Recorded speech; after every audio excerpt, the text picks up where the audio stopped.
नमस्ते दोस्तों, स्वागत है सोच बाय सौरभ में। आज हम बात करेंगे अपने प्यारे देश भारत और चाइना के बारे में। दोनों ही देश करीब करीब सेम ही टाइम में आजाद हुए थे। एक 2-3 साल का अंतर था। हम 1947 में आजाद हुए और चाइना 1 अक्टूबर 1949 को। तो चलिए जानते हैं कि हमसे पीछे आजाद होने के बावजूद क्यों हमसे आगे निकल गया चाइना। तो चाइना का हमसे आगे निकलने का मेन कारण था उनके हमसे पहले इकोनॉमिक रिफॉर्म। उन्होंने अपनी इकोनॉमिक 1978 में ही रिफॉर्म कर लिया था और उनके पीछे का मास्टरमाइंड थे डेंग जियाओपिंग, जिन्हें चाइना में फादर ऑफ इकोनॉमिक रिफॉर्म भी कहा जाता है। और भारत अपना इकोनॉमिक रिफॉर्म 1991 में किया। तो आप क्लियरली देख सकते हैं कि 13 साल का अंतर रहा, जिस वजह से हमसे चाइना आगे निकल गया। पर आज हम उनकी बराबरी करने की सोच रहे हैं, पर इसमें टाइम लगेगा क्योंकि वो हमसे काफी ज्यादा डेवलप्ड हो चुके हैं। पर कोई बात ना, देर हुआ है अंधेर नहीं। हमने आज काफी रिफॉर्म ऐसे किए हैं जो चाइना को कुछ सालों में टक्कर देने लगेंगे। जैसे शक्तिशाली देश अपने रास्ते जैसे तैसे बना ही लेते हैं, वैसे भारत भी रास्ता बनाकर हम बराबरी कर ही लेंगे। और हम इकोनॉमिस्ट को माने तो 2075 तक हम अमेरिका को पीछे छोड़ देंगे और कुछ साल बाद फिर चाइना का नंबर आएगा। तो इन सबको डिटेल से जानने के लिए हमें पहले चलना होगा हिस्ट्री में। तो दोस्तों, प्राचीन काल में सिर्फ भारत और चीन ही ऐसे दो महाशक्ति थे जो गुड्स को मैन्युफैक्चर करते थे। दोनों देश यूरोप को अपना सामान बेचते थे। भारत इसके लिए अपना सिल्क रूट प्रयोग करता था। राजस्थान से ऊँट पर सामान लाहौर, पेशावर और कंधार होते हुए मध्य एशिया में प्रवेश करता था। वहां से सीधा यूरोप पहुंच जाते थे। चीन ने सीधे उज्बेकिस्तान से सामान भेजता था, लेकिन अब समीकरण बदल गए हैं। बीच में पाकिस्तान आ गया, जिसने हमारा सिल्क रूट रोक दिया है। चीन भी मध्य एशिया में दुश्मनी निभाए बैठा है। ऐसे में दोनों देश ने अलग अलग रास्ते बना लिए। चीन ने बेल्ट एंड रोड अभियान चलाया। उद्देश्य तो चाइना का दूसरे देशों में इंफ्रास्ट्रक्चर के विकास का था, लेकिन चीन की मंशा कुछ और थी। लेकिन चीन एक लालची देश है। उसने इंफ्रास्ट्रक्चर के नाम पर चीन कर्ज के जाल में फंसाने लग गया। आज बहुत सारे अफ्रीकन देश या फिर अपना पड़ोसी श्रीलंका कर्ज के जाल में फंसा हुआ है। आप पाकिस्तान को देख सकते हैं, भीख मांगने के कगार पर पहुंच चुका है और जहां तहां से भीख मांगकर उसकी इकोनॉमी भी चल ही रही है। एक बार को चीन ने तो यूरोपियन देश इटली को इसमें शामिल करके नाटो की नींद उड़ा दी थी, लेकिन जब से जॉर्जिया मेलोनी सत्ता में आई है, उन्होंने इस belt and road initiative project से लगभग बाहर कर दिया।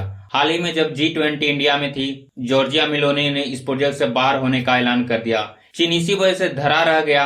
दूसरी ओर भारत ने पहले पाकिस्तान से बात की, जो कि निसंदेश बननी ही नहीं थी। फिर भारत ने ईरान का अप्रोच किया, लेकिन अमेरिका से उसकी बनती नहीं है। इस वजह से उस पर काफी प्रतिबंध लग चुका है और ईरान एक ब्लैक लिस्टेड कंट्री भी है, इसलिए हम वो रास्ता नहीं निकाल सकते। लेकिन दिल्ली डिक्लेरेशन ने भारत की किस्मत हमेशा के लिए बदल दी। भारत अब पुराने सिल्क रोड की जरूरत ही नहीं पड़ी। भारत मिडिल ईस्ट कॉरिडोर 5 साल में बन जाएगा। यह कॉरिडोर का उद्देश्य यह है कि गुजरात या मुंबई से पहले सारा सामान जहाजों में भरकर दुबई जाएगा। वहां से ट्रेन कनेक्शन होगा और सऊदी अरब, जॉर्डन तथा इजराइल पहुंचेगा। इजराइल में हाल ही में अडानी ने एक बंदरगाह परिचय किया था, तो पहले सामान वहां जाएगी, वहां से सामान ग्रीस और इटली पहुंच जाएगा। और देखिए कैसी खराब किस्मत है पाकिस्तान की।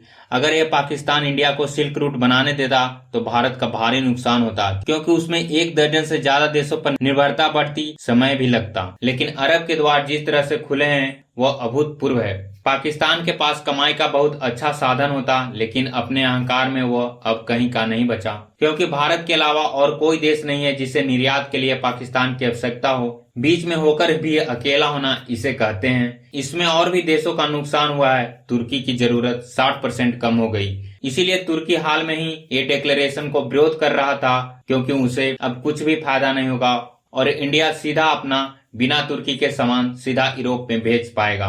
मिस्र को भी नुकसान हुआ है, क्योंकि उसका स्विस कैनाल ना के बराबर प्रयोग होगी। अब सीधा अडानी पोर्ट से हम कनेक्ट कर जाएंगे यूरोप में। लेकिन सबसे बड़ा कष्ट चीन को पहुंचा है। उसके पास एक ही तरीका बचा हुआ है कि वो भारत से संबंध सुधारे, लेकिन ये आज के समय में बस ख्याली पुलाव है।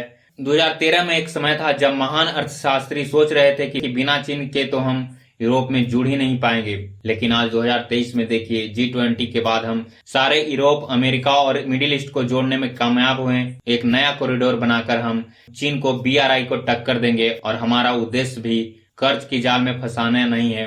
तो ये होती है एक बेहतरीन डिप्लोमेसी और इंडिया इस डिप्लोमेसी में बहुत हद तक सक्सेसफुल है और हम इसी कॉरिडोर के चलते हम अमेरिका और चीन जैसे महाशक्ति को टक्कर दे पाएंगे। अंत में बस यही बात कहना चाहूंगा, चाइना और पाकिस्तान को भारत, सऊदी अरब और इटली जैसे तेज तरार और ताकतवर देश तो अपना रास्ता बना लेता है, लेकिन चीन और पाकिस्तान जैसे घमंड देश आग में जलकर पूरी तरह दुनिया से कट जाते हैं। आज भारत के साथ पूरी दुनिया खड़ी है और चीन और पाकिस्तान अलग थलग होते चले जा रहे हैं। तो दोस्तों, ये इकोनॉमिक राइज है हमारे देश के लिए, तो आज हमें गर्व करनी चाहिए अपनी फॉरेन पॉलिसी और डिप्लोमेसी पे और हमारे महान अर्थशास्त्री पे जो ये आइडिया निकाल कर दिए हैं। तो दोस्तों, ये रही हमारी आज की बातें।